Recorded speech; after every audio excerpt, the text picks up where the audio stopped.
बिस्मिल्लाहिर्रहमानिर्रहीम। आबादगार दोस्तों, अस्सलाम वालेकुम।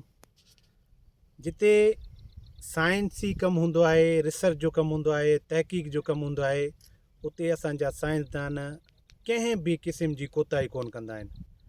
अहिड़ो ई हिकिड़ो research farm seed production and development centre Sindh agriculture university Tandojam में आहे, जिते तव्हांखे कणिक ते, सरें ते ऐं काटन ते, कप ते तमामु बहितरीनु कमु ॾिसण में ईंदो।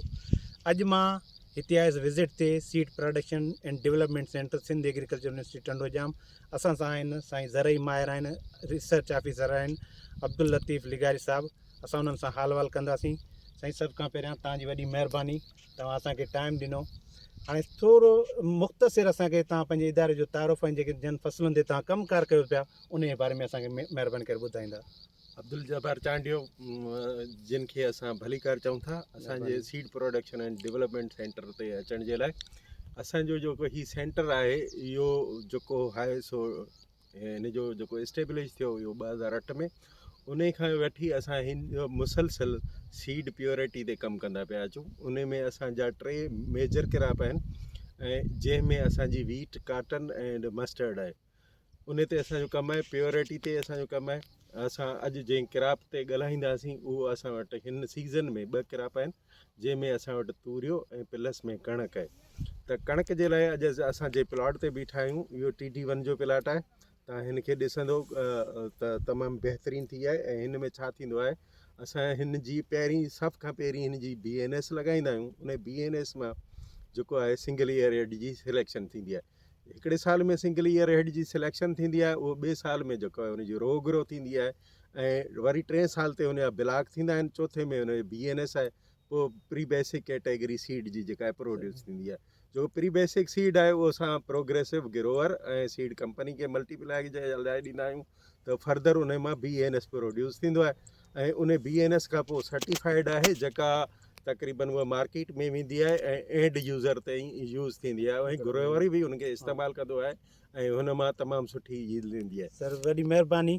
हाणे तव्हां हिन टाइम ते मतिलबु हींअर जेका आहे पंहिंजे फ़सुल जी छा था पोज़ीशन ॾिसो, जीअं तव्हांजो मतिलबु काफ़ी सालनि खां हिन इदारे में सीड मल्टीप्लिकेशन ऐं प्रोडक्शन जो आहे मतिलबु कमु आहे, त हिन सीज़न में, रबी सीज़न में तव्हां मस्टर्ड ऐं वीट खे कहिड़े हिसाब सां ॾिसो था त आगाट्री कणिक असांजो वधीक पैदावार खणी सघे थी, या जेका पाछाट्री आहे? छो जो उमूमन असां वटि हिकिड़े माना आम अंदाज़ो इहो आहे त 30 खां 40% जेका असांजी कणिक थी वेंदी आहे, ॿनियूं ख़ाली न हुअण जे करे, या ॿिया काफ़ी सारा सबबु हूंदा आहिनि, माना पाछाट्री थी वेंदी आहे। तव्हांजो छा चवणु आहे त हींअर असांजी कणिक जी पैदावार कीअं लही सघे थी, आगाट्री या पाछाट्री कणिकनि में? हाणे साईं जिन आगाट्री ऐं पाछाट्री जी ॻाल्हि करे थो, जेकॾहिं तव्हां मस्टर्ड ते ॻाल्हायूं त मस्टर्ड बि जेको आगाटो लॻल आहे उन में तमामु पाड फॉर्मेशन बि भली आहे। ऐं उन ते इंसेक्ट जो अटैक आहे न, हुन ते एफिड अचे पियो जाम।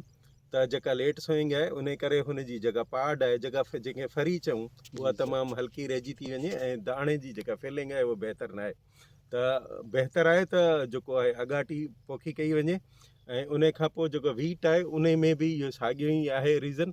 जेकॾहिं वीट तव्हांजी अर्ली काश्त आहे त उहो उनजी ग्रेन फिलिंग ॾाढी बहितरु आहे ऐं उहा यील्ड बि सुठी ॾींदी। ऐं जेका लेट सोइंग आहे उन में काफ़ी सारा इशू आहिनि। हिकिड़ो त लेट थियण सां करे जॾहिं असां वटि एन्यूअल क्लियर थींदी आहे, वाराबंदी जंहिंखे चइजे, उन खां पोइ जॾहिं पाणी ईंदा आहिनि, असांजे आबादगारनि वटि हर कंहिं वटि ट्यूबवेल्स जूं फैसिलिटीज़ न आहिनि। पोइ उन पाणी ॾियण सां उहे कणिकूं किरंदियूं आहिनि, उन्हनि खे बि टेम्परेचर, इन्वायरमेंटल जेकॾहिं इफेक्ट तव्हां ॾिसो, ग्लोबल वार्मिंग जे करे तमामु घणियूं चेंजिस आहिनि। उन करे जेको अर्ली क्रॉप आहे उहो सुठो परफॉर्म करे थो। जेकॾहिं हिन टाइम जी साईं ॻाल्हि करे थो, हाणे कणिक खे छा थियणु खपे? हाणे उहे आबादगार ॿाहिरि जिन्हनि जो कणिकनि जो अञा रंग चेंज न थियो आहे, मेच्योरिटी जी तरफ़ न आहिनि, ग्रेन फिलिंग न आहे थी, त उहो पाणी जेको आहे न पंहिंजो उन हिसाब सां हिकिड़ो ॿार जेको आहे अलॻि अलॻि पियारीनि, हिकिड़ी खंदी खोले सॼी फील्ड न पियारीनि। उन सां छा थींदो, कणिक किरी पवंदी। जॾहिं कणिक किरी पई त तव्हांखे जेका आहे न पैदावार तव्हांजी उन में घटि हुई। ऐं उन हिसाब सां तव्हांखे हिन क्रॉप खे मैनेज करिणो आहे। ॿियो ही जेको टाइम आहे उहो तक़रीबन हिन में पॉलिनेशन जो टाइम हूंदो आहे। जेके वीट असांजूं नवंबर जी मिड खां जेके स्टार्ट थियूं आहिनि उन्हनि में। ऐं उन खां सवाइ असां वटि जी सिंध में काफ़ी पंजाब जूं वैराइटियूं लॻल आहिनि। ऐं पंजाब टियूं वैरायटियूं ख़ासि करे तमामु लेट आहिनि असांजे सिंध जे वैरायटियुनि खां। सही सही न जेका सर, असां असांजी- जेके सिंध जूं वैरायटियूं उनमें काफ़ी सारो पोटेंशियल आहे। तव्हांजी वॾी महिरबानी, तमामु ज़बरदस्त हिते फ़सुलु लॻल आहे कणिक जो। ऐं आबादकारनि खे असां इहा गुज़ारिश कंदासीं त टंडोजाम जे जेकॾहिं पासे अचण तव्हांजो थिए त हीअ असांजा इदारा ॾींहुं राति पंहिंजे सिंध जे लाइ, पंहिंजे आबादकारनि जे लाइ महिनत था कनि। इन्हनि खे विज़िट ज़रूरु कजो सर। ऐं सर उन सां Last गॾु में तव्हांजे मैसेज सां गॾु मुंहिंजो बि मैसेज आहे, जेके जी। बि असांजा सिंध जा ग्रोवर आहिनि, असां उन्हनि खे पंहिंजे इदारे में वेलकम कंदासीं ऐं उन्हनि खे पंजाब ऐं सिंध जूं सभई वैरायटी जेके आहिनि विज़िट बि कराईंदासीं ऐं उन्हनि खे उहो पूरो तफ़सील उन्हनि जे बारे में जेको आहे- टेक्नोलॉजी पूरी उन्हनि जी ॿुधाईंदासीं ऐं उनखे ॿुधाईंदासीं सिंध जी वैरायटियूं छा आहिनि ऐं पंजाब जूं छा आहिनि। केर बि असां वटि ग्रोवर अचे असांजे सेंटर ते विज़िट करणु, असां उनखे welcome sir thank you so much, महिरबानी सर तव्हांजो। Thank U.